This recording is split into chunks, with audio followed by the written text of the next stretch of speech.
From Kansas State University, this is Agriculture Today. Eric Atkinson with you, and here's today's lineup. We'll have two speakers from K-State's Cattlemen's Day last Friday addressing the topic of alternative protein products derived from plants or cultured in laboratories and whether those are likely to take market share away from beef and other animal-based meat products.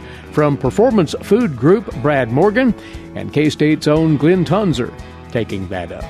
Also, another profile of a Kansas master farmer, master farm homemaker couple who will be formally honored in ceremonies later this week here in Manhattan. You'll hear about Tom and Judy McCarty of Thomas County. And K-State's Charlie Lee looks at what can be done about the spread of plague in prairie dog populations. All this and more next on Agriculture Today. Hamburgers, roast, ribs, steak, or whatever you prefer. Beef, it's what's for dinner. Kansas cattle farmers produce 7.5 million head of cattle per year. It takes about 7 tablespoons of peanut butter to get the same amount of protein in 1 serving of lean beef. Support your local Kansas farmers and ranchers. Eat beef. This message was brought to you by the K-State Animal Sciences Leadership Academy participants.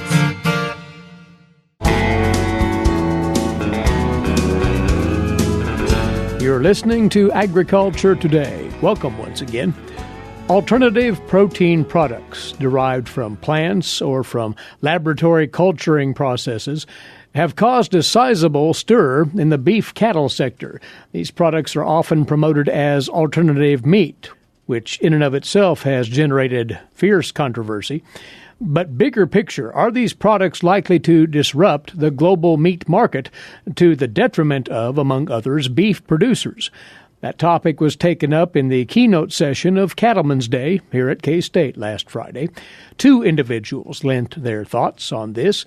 Brad Morgan is the Senior Director of Protein for Performance Food Group. That's a leading wholesale food supplier. You may recognize his name. Brad was a meat scientist for 15 years at Oklahoma State University. And in his current position, Brad has a front row seat to the emergence of these alternative protein products. Actually, we do, and when I was getting ready to do this talk, I did try to ask a few of our people, do you ever get questions about these types of items? And that they do get a question. I think a lot of it is customers that are curious. And when I say customers, I'm talking about people that own restaurants. You're starting to see a few of these items on the menu, and it'd be no different, Eric, than when McDonald's offered McLean Deluxe. It was a fat-free hamburger patty. So they still have them there. Most of them are frozen products. They cook them from a frozen state. So if somebody does want one of these particular types of burgers, for instance, they can pull it out, cook it on the order. And you're starting to see a few people offer them. But most people, if they want a burger at one of these restaurants, they want a burger from a beef animal still. Still, though these products are out there, how do you perceive their potential growth in the future? That's a difficult question because everything you read, I think part of the problem is that people say, they increased their sales by 80% this year. Well, that's because they didn't hardly sell anything the year before. So that's a little bit misleading, and that's probably why it's got a few people worked up in the beef cattle industry. I still think it'll be like a lot of things. We have, for instance, turkey bacon. There's people that want to buy turkey bacon. There's going to be a small segment of the industry that may want to buy something that is a plant-based meat-type item. In my opinion, if they want something like that, whether they're buying it at retail or at food service, they need to know that particular item is not derived from an animal. They need to know that it's from a plant-based or a lab-based item. That's the only thing I want to make sure that people understand. They know what they're ordering. And that gets right at the labeling question and issue. The beef sector, the red meat sector in general, has really been pushing regulatory functions, the USDA, FDA, to become more proactive in fact, identifying these new alternative proteins as such. Where does that stand? That's the biggest hurdle right now, is that these particular programs, they want to be called meat, but they don't want to be inspected or have to go through the gauntlet of the USDA. Right now, they fall under the jurisdiction of FDA. So the FDA, they inspect all the food items except meat. So that's why, and very few of these FDA-inspected facilities actually have a physical inspector in them. They might be, if you're listed as a high-risk plant, they may come to your facility and inspect it annually. For instance, I was in Garden City, Kansas at the Tyson facility earlier in the week. They had 13 USDA inspectors on the slaughter floor alone. So what we're wanting to do, and there's a petition out there, one of the plant-based companies has partnered with the North American Meat Institute. They would like for it to be inspected, actually regulated from FDA, but inspected just like all other meats through USDA. That would be the perfect scenario, in my opinion. So is that getting traction? In other words, will there be some clarification on labeling, on identification? Yeah, I think it's getting some traction from a regulatory standpoint. I hope to see that in the near future. We have a definition for what is actually meat. And one of the key things is that it has to be derived from an animal that has been harvested.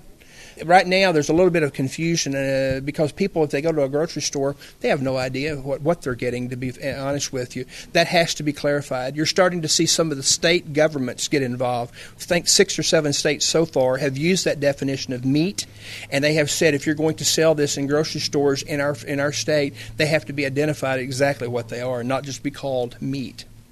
In the meantime, these products are out there. What would you suggest beef cattle producers take in terms of a stance as this continues to evolve? I think we have to be proactive, and I think as an industry we have been proactive. We don't want to sit around and just bet on the come. If we do, we're going to have another almond milk situation. The other thing, too, is don't get too nervous about this. Right now, 1 out of 10 people may consider purchasing one of these type of items. Of course, I think that number would even go down when you start talking about the price associated with them at this point. The other thing, too, is so far everything they're doing is working in a lab. It's not on a large production commercial system. They're a long ways to get there. So this has only been around for about 4 to 5 years. I think we will at least have another 10, 15 years before they would even come close to being put into commercial operation. In the meantime, does it behoove the beef cattle sector to continue to tell its production story and its devotion to good stewardship? Mm-hmm. That's what they're selling a lot of these products on. It's not on the quality of the products. They're selling it on reduction in land usage or water usage, carbon footprint or greenhouse gases. That's what they're focusing on. That's why it's very important that we continue to tell our story. We have to tell our story. The company I work for, we train our employees that's what we're selling. We're not selling beef per se. We're telling a story. And then we talk about it all the way from the cow-calf all the way through the system, and we make sure they understand the story associated with it. Because if we don't tell our story, no one else is going to tell it for us. So it sounds, in the end, that conventional beef and cultured beef or plant-based beef can coexist in the markets ahead? Yeah, I think it can. There's always going to be a small group of people that are interested, that are curious. I don't think it's going to be a mainstay. I showed in my presentation a video. I had 4 people that were actually eating one of these type of ground beef products that was made from a plant-based items.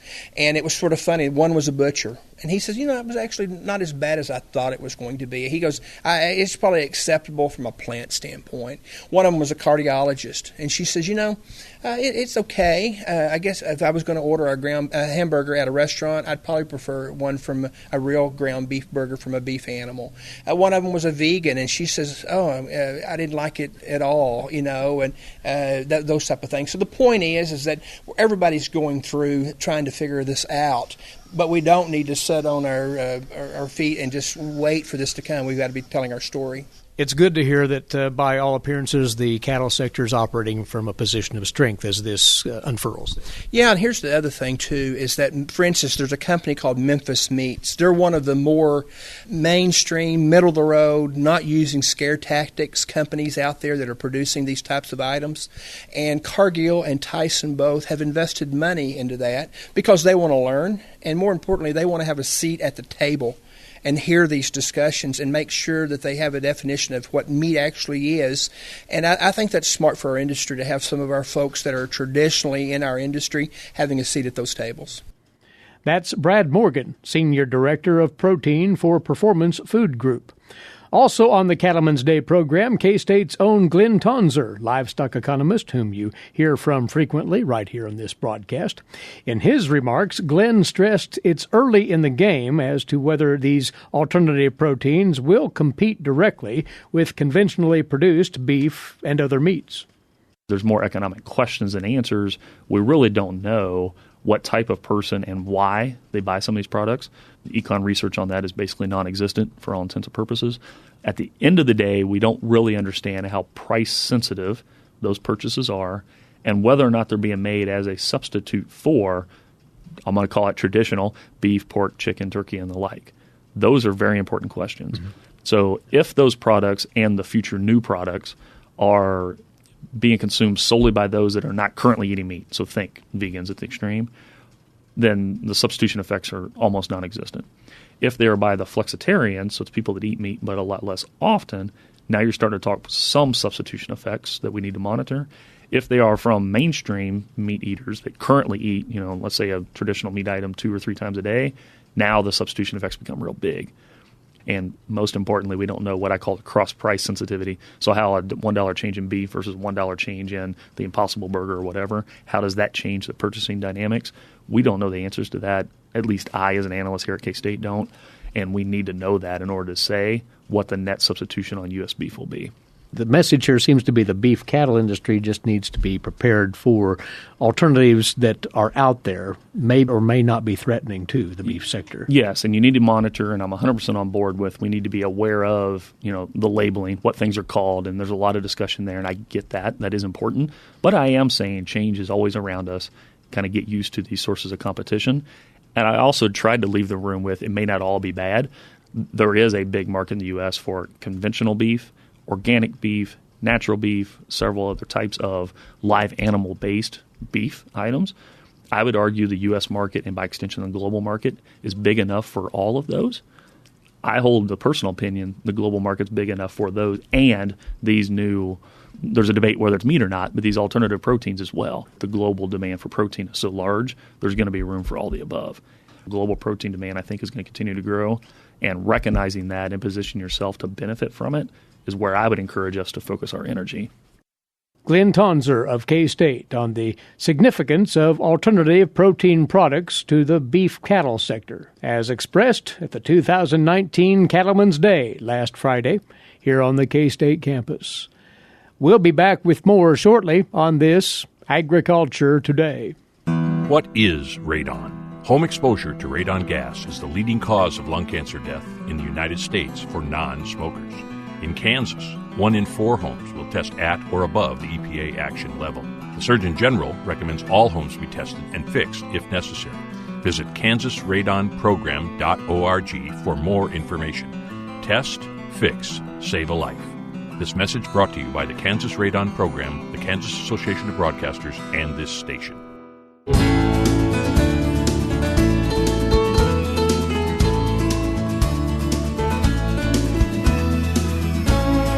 On this part of Agriculture Today, the next in this week's profiles of the 5 standout Kansas farm couples who'll be honored this week as the 2018 class of Kansas Master Farmers, Master Farm Homemakers.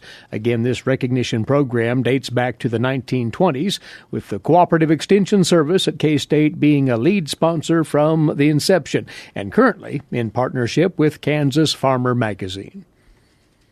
The success story of Tom and Judy McCarty is one built not only on hard work, but on risk and reward. Neither of them are native Kansans. Tom grew up on the family farm in northeast Pennsylvania. Judy was raised in Rochester, New York. After earning his agricultural education degree from Penn State University, Tom was a teacher for a few years. Judy was student teaching while pursuing her degree from Mansfield University, and that's how they connected. They eventually returned to Tom's family dairy farm, Tom purchasing it from his father in the 70s. But circumstances led the McCartys to relocate their dairy enterprise to Thomas County, northwest Kansas, in 1999, where they expanded their operation. And now, with their 4 sons fully involved, the McCartys are milking 13,000 cows across 5 dairies, 3 in Kansas, at Rexford, Scott City, and Bird City, 1 in Nebraska, 1 in Ohio. As they became more and more ingrained in the local community, they became leaders on that front as well. Tom notes that historically, dairying runs deep in the McCarty family. My granddad in, let's say 1914, had about 7 cows. He had different areas of, well, let's say business interests. Started selling Buicks in 1913. Yeah, had a feed mill, grist mill, it was called. He died, I think, about 1945. My dad, one of 4 brothers, took over. I got out of college in 1966. Taught school locally for 5 years, worked with him.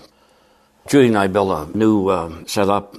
Typically, back in that world, it was tie stall barns, stanchion barns. So we built a new setup in 1970. We got up to about 250 cows. From 95 through 99, I was personally getting jumpy about the future. At that stage, there was a lot of articles, like in Horse Dairyman, Successful Farming, about relocation. And I read them, digested them, I guess you'd say. At that point, primarily there were like 3 states, Kansas, Nebraska, Oklahoma, recruiting, trying to encourage people. We looked at a couple places in Nebraska, but we really liked western Kansas. And the allure was humidity was low, you Correct. had open spaces, resources I for always, feed. yes, I mean, you have all the fundamentals. Judy, before we go any further, you were not raised on a farm. We need to point that out, right? I was born and raised in Rochester, New York, and went to college in Pennsylvania, Mansfield State University, did student teaching in Tomstown, and that's how we met. And we knew each other 6 months. And I went home and told my mother, guess who's getting engaged? Who? I said, me. She said, to who? She hadn't met him, but I don't know. And did you disclose he was a dairy farmer at the time then? My mother was not a lover of that, was she? I don't think I made a big hit. But you won her over at some point, it would appear. Oh, to a point, yeah. I'm joking. Let's then talk more about the transition from Pennsylvania to Kansas. Now, you made the move in, was it 99? Is that correct? Yes, right. And how did you establish this dairy virtually from scratch then? K-State. Well, we've never been opposed to outside opinions. We started out right off the start in 1995 with K-State Extension, the dairy team. Well, the 2 younger boys went to K-State, so they knew these people already. So that was kind of a pipeline for us. But, no, we used them a lot. I mean, just fundamental design. We found this location, which has worked out pretty well. Basically, dismantle what you've built back east. And relocate. Relocate. How many cows did you start out with in Kansas? About 700, 800. Your philosophy was a tanker load of milk a day. Right. That also was advice of the guys at K-State. Try to do it in trailer load increments.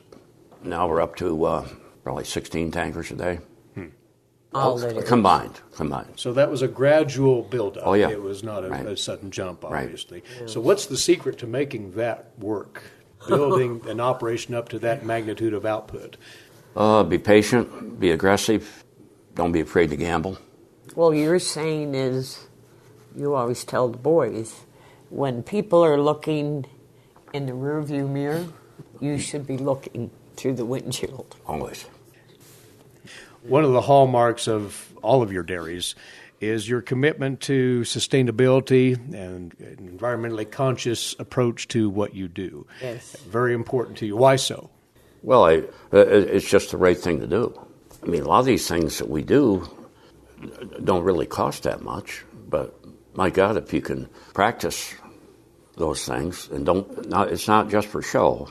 We truly believe in sustainability in all aspects. How do you define sustainability for the dairy then?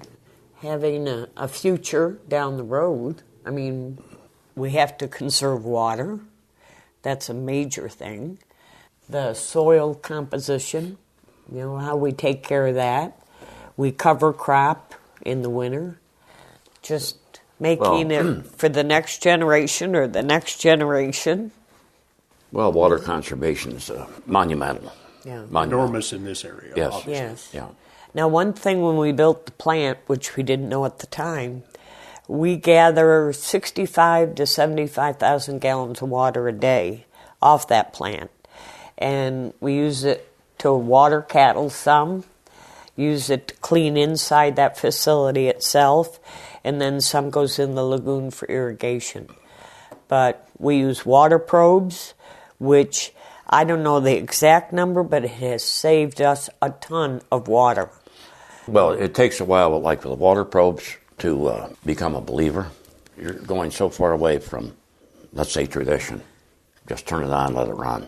Well, the first year, the crop guy would come and say, you need to put 3 inches of water on, and the boys would say, well, what does a water probe say?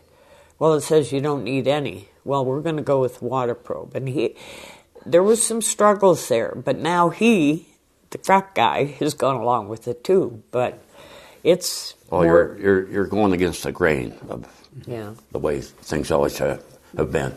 But the dairy is, in a sense, serving as a role model for water conservation now. Right. And, you got your diehards that it's my ground, it's my water, and I can do what I want with it. Well, no, you can't. You shouldn't. Not that you can't, but you shouldn't. Let's talk about your community involvement. And although you've been here for less than 20 years in the Thomas County area, you both have committed to that. Oh, I'm on the Thomas County Foundation Board that gives grants to people in the county. And I volunteer at the hospital. I would say, if I can't give up 3 hours a week, well, some weeks it's tough to give that up, but I do enjoy that. One thing the dairy does that a lot of people don't realize is every place that we have a dairy, we supply the elementary schools with a cup of yogurt per child every day. When we first started it, it was like one school, and then it was the Catholic school and this school, and then we went to Bird City, and it was getting to the point where we were going to have to hire somebody to manage that because all the yogurt would come here. You had to keep it cool. And then deliver it all. Pretty tough. They finally came up with the idea. They contacted each school, and the person in charge of the cafeteria, the food, they do the ordering, and it's delivered there. To me, I think that's a great thing. Yeah. Yes. I mean, they call that program Yogurt for Youth. That's great outreach and connectivity to the community. Yeah. Well, lastly, and we've touched upon this before, all 4 of your boys at various levels, at various locations, are involved in McCarty Dairy LLC. The future of the operation at the 5 locations, maybe more in the future, looks bright. In fact, is expansion in the cards, do you think? Yes. Definitely. There's a lot of things that are being talked about. Like I say, we're not afraid to gamble, but we like to be somewhat of a realistic gambler. It's been a successful translocation by all appearances. Best move we ever made, wouldn't you say? Yes, well, no question. Tom and Judy McCarty of Thomas County. They'll be among the 5 farm couples who will be formally inducted as Kansas Master Farmers, Master Farm Homemakers in ceremonies this coming Friday here in Manhattan. And tomorrow we'll tell you about another of those couples, Jim and Mim Nelson of McPherson County. This is Agriculture Today. While many people know hunger is an issue in developing countries, it is also a problem in our own backyards. In 2010, 1 in 7 Kansans struggled to put adequate food on the table. 2 K-State research and extension programs are tackling this problem. The Family Nutrition Program and Expanded Food and Nutrition Education Program reach thousands of Kansans in more than 70 counties. They learn how to eat healthy with a low budget. For more information about these programs, visit ksre.ksu.edu.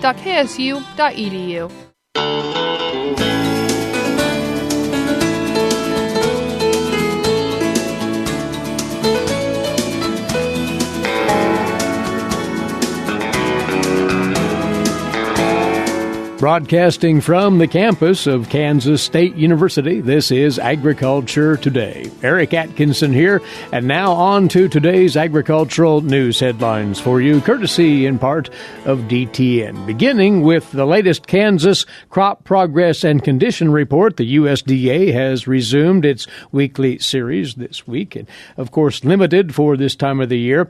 Soil moisture supplies in the state at topsoil moisture, that is, at 44% surplus, 54% adequate, only 2% very short, and subsoil moisture 25% surplus, 74% adequate, and only 1% short to very short. The Kansas winter wheat crop condition this week at 49% good to excellent, 42% fair, and only 9% poor to very poor, according to the USDA's National Agricultural Statistics Service.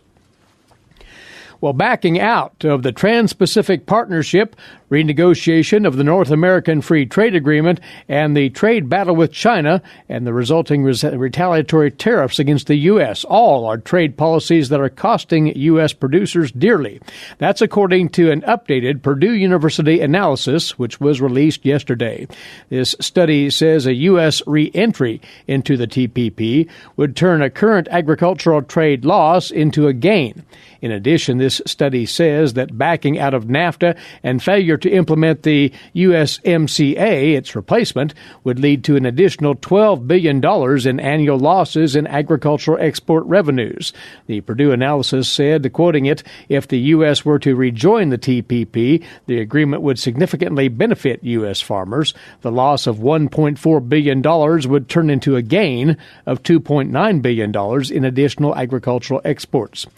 Now, this analysis predicts that if the USMCA is approved, if the trade war ends, and if the U.S. rejoins the TPP, U.S. agriculture could see not only the gains of the past decades reinforced, but could also realize the potential for additional trade gains.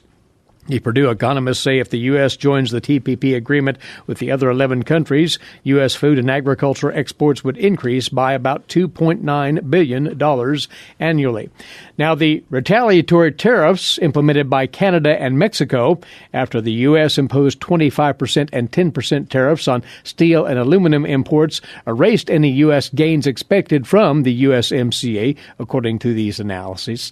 The retaliatory tariffs implemented by Canada and Mexico on U.S. agricultural exports will reverse the modest export gains from USMCA, a decline of $1.8 billion annually rather than a gain of $454 million, according, again, to these Purdue economists. Now, the Trump administration says it will continue to press China over its unfair trading practices and is urging Congress to approve the USMCA. In its annual report outlining U.S. trade priorities, the U.S. will also pursue trade negotiations with Japan, the European Union, and the U.K., according to the U.S. Trade Representative's Office in its report released late last week. While getting the U.S.-Mexico-Canada agreement approved is a top priority for four major commodity organizations in 2019, they're also warning that the U.S. should not leave the 1994 North American Free Trade Agreement, or NAFTA, prior to approving that new pact.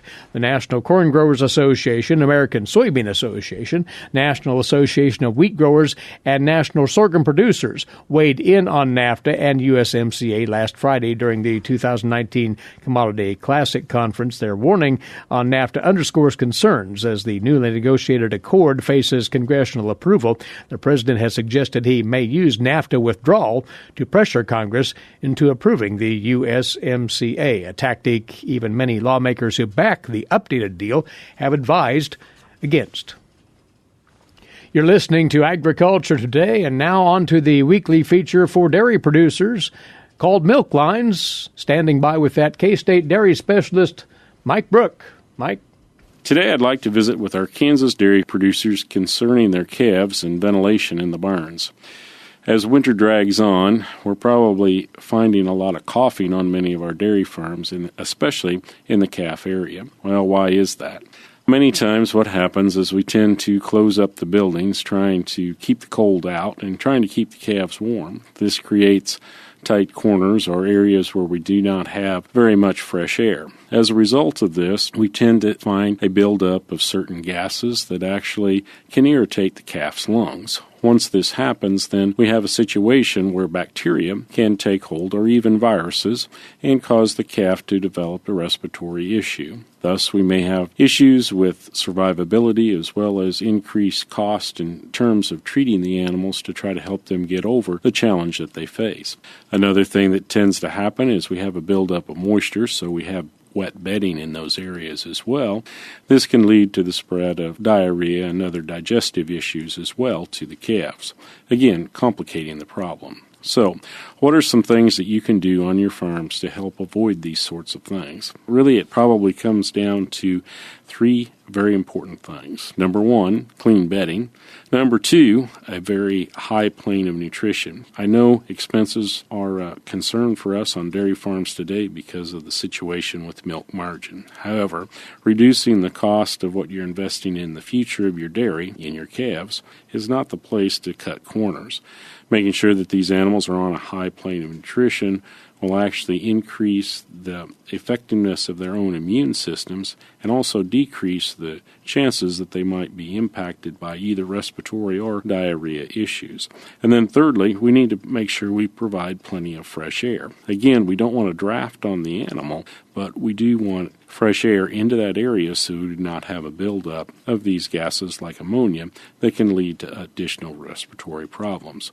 Another thing you might want to think about is what you're doing with your vaccination program. A lot of times people feel like the vaccination program is the thing that protects us during this time. Well, that's probably not necessarily true, so I encourage you to visit with your veterinarian and talk about what you might be doing in this area. A lot of our farms today start out with some sort of respiratory vaccine that they give intranasally, usually at birth or shortly after. And then a lot of times now in many of our vaccination schemes, they're actually not vaccinating again until the animal is maybe 6 to 8 weeks of age. So again, you need to visit with your veterinarian, determine what your exposure levels are, and make sure that you are adequately covered with vaccines. But keep in mind that during these early stages of life, the maternal immune system that they get through the colostrum will prevent most of our vaccines from being very effective anyway. So focus on fresh air, clean bedding, and a high plane of nutrition for your calves. This is Mike Brook with K-State Research and Extension, encouraging our dairy farmers to take a look at their calf rearing facilities today. All right, Mike, and many thanks. We'll be back in a moment. You're listening to Agriculture Today. Legal and financial concerns surround the day-to-day management of the agricultural industry.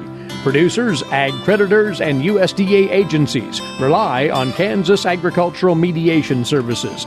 If you've received an adverse decision from the USDA or have an ag credit concern, call today, 800-321-3276, or visit us online, Kansas Agricultural Mediation Services, exploring options, generating solutions.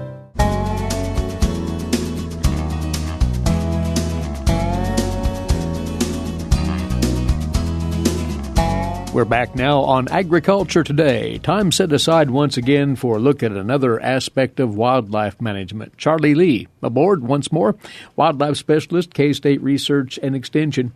Charlie will bring up prairie dogs today and an illness that has ravaged their populations. It is known as the plague, and it has had a history of afflicting prairie dogs in the High Plains region.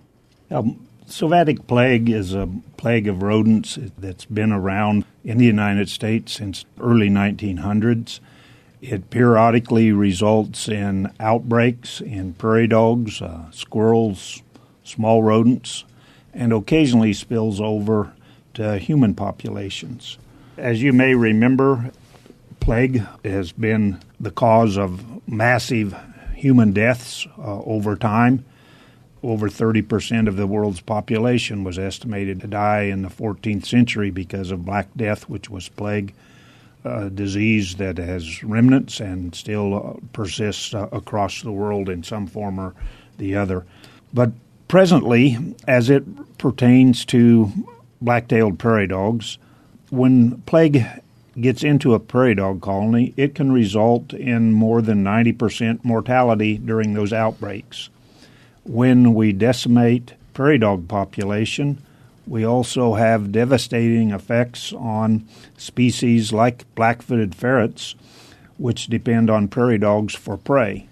We also can devastate other populations, but perhaps they are not endangered like the black-footed ferret. At present, we're not positive of what factors really drive plague outbreaks. There have been a lot of studies that have looked at the factors that are associated with plague outbreaks, and some of those factors would include things like small rodent composition, weather conditions, spatial arrangement of prairie dog colonies, but we have still not pinpointed the exact mechanism which has caused plague to spread from where it was introduced in California to the current plague line, which is about the 100th meridian. Let's look at the nature of plague, what causes the specific illness, and the flea population is involved in its spread, isn't it? Yes, the bacteria is Yersinia pestis, which resides in the flea. We used to think that the bacteria was passed as a result of blocking, meaning there was a blood plug that prevented the flea from feeding and regurgitating infectious material, so they would bite numerous other species trying to get a blood meal. We thought that may have been the cause. There's some other research that says, well, that may not be the reason some of these outbreaks occur. So they're still looking for reasons for the outbreaks to occur. We do know that when a flea that's been infected with Yersinia pestis bites another organism, that the bacteria is passed on, and that animal then can succumb to plague. They've looked at flea abundance, and that flea abundance really has been associated with local weather conditions, although it seems to be a fairly complex arrangement. It seems to be associated with dry summers, and other years it seems to be associated with wet winters. So there's a lot of local factors that also play a role in why these outbreaks occur. Still, though, there's some concern about what can be done to impede the spread of plague in prairie dog populations because it's so disruptive on the ecosystem. Is there any insight on that at all right now? Yeah, they've looked at how to reduce the spread, and part of it is to reduce the abundance of species that are carrying the fleas. That's not a situation that's going to be acceptable to a lot of people, so they're looking at trying to control flea numbers. They've done that with various insecticides and dusted prairie dog burrows, hoping to kill the fleas, which would then allow prairie dog populations to continue to grow without this 90 to 95% reduction. There's also some problems with continually using insecticides in prairie dog burrows. Perhaps we're causing some changes there in small mammal populations, or creating some genetic resistance that needs to be looked at as well. Other research has said, well, perhaps we could reduce this spread of plague by reducing the interconnectivity of prairie dog colonies. Rather than having large prairie dog complexes of vast acres, perhaps we could get by with smaller complexes, and those prairie dog colonies would be somewhat disjunct. That works well, perhaps, in a disease reduction situation, but it may not be best to support black-footed ferrets. So there's lots of things that goes on in a prairie dog colony. There's lots of interactions, and that's one thing that prairie dog colonies are good for. They provide a lot of diversity. A lot of different species use prairie dog colonies. Not only as prairie dogs serve as food, but they also create habitat and diversity that's suitable for many, many other species. This deserves more study, though. As you said, the plague has not progressed further east than the High Plains region, so maybe something can be learned from that. Yeah, one of the things is to try to figure out why we've only had plague periodically in Kansas. There was not been a lot of research looking for plague, but was found in the 40s and 50s in Kansas, maybe came into Kansas as far as 2 counties in from the western border, and was not found then until 1997 when it devastated some prairie dog colonies in Cimarron National Grasslands in the extreme southwest corner of the state. I think it's something to be cautious of, and if you're seeing prairie dog colonies that suddenly die off, that may be some type of a situation that may need to be investigated, because there are not very many diseases that result in large-scale prairie dog die-offs. Most of the time when we see large-scale prairie dog reductions, it's a result of a rodenticide program with the intent to reduce prairie dog numbers, or perhaps a very intensive shooting effort. There's another angle that's drawing attention likewise, that is the use of vaccines against plague in prairie dog populations, and that we'll take up next week when we talk more about prairie dogs and the devastation brought upon those populations by the plague. Charlie, many thanks. Charlie Lee, wildlife specialist, K-State Research and Extension. And that rounds out our Tuesday edition. Remember, check out our podcast. You can subscribe to that at agtoday.net, agtoday.net. In the meantime, please rejoin us right here tomorrow, this same time. Until then, Eric Atkinson here for Agriculture Today over the K-State Radio Network.